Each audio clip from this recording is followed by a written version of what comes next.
Ratusan kepala keluarga di Kecamatan Baitus Salam, Aceh Besar menyerbu operasi pasar gas LPG 3 kg yang digelar di kecamatan setempat pada Rabu pagi. Tidak hanya kaum ibu-ibu, sejumlah anak-anak juga ikut mengantri bersama orang tua mereka. Beginilah suasana operasi pasar gas 3 kg di Masjid Al-Maghfirah di Kampung Kaju, Kecamatan Baitus Salam, Aceh Besar, Rabu pagi. Tak hanya kaum ibu, sejumlah pria hingga anak-anak rela antri berjam-jam untuk mendapatkan gas yang dijual sesuai harga eceran tertinggi atau senilai Rp18.000 ini.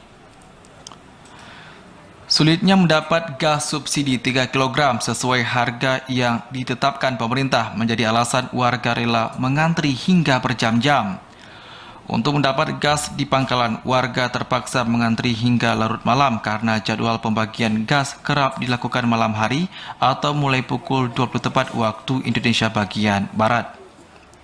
Selain itu, untuk menembus gas 3 kg di pangkalan, warga harus membayar di atas harga eceran tertinggi atau Rp20.000 hingga Rp25.000 per tabung.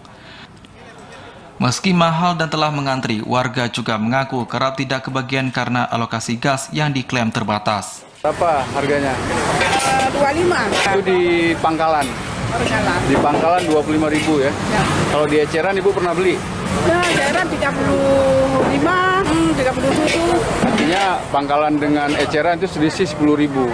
Ya, yang 40 seperti itu. Dan Sebanyak 280 tabung disediakan dalam operasi pasar yang digelar pemerintah Aceh Besar bersama Pertamina ini. Selain Baitus Salam, kegiatan bertujuan menekan angka inflasi ini rencananya akan digelar di 14 kecamatan lainnya di kabupaten setempat. Dengan adanya kegiatan operasi pasar gas ini bisa membantu masyarakat untuk mendapat gas dengan harga murah dengan harga Rp18.000 sesuai dengan headnya, Pak.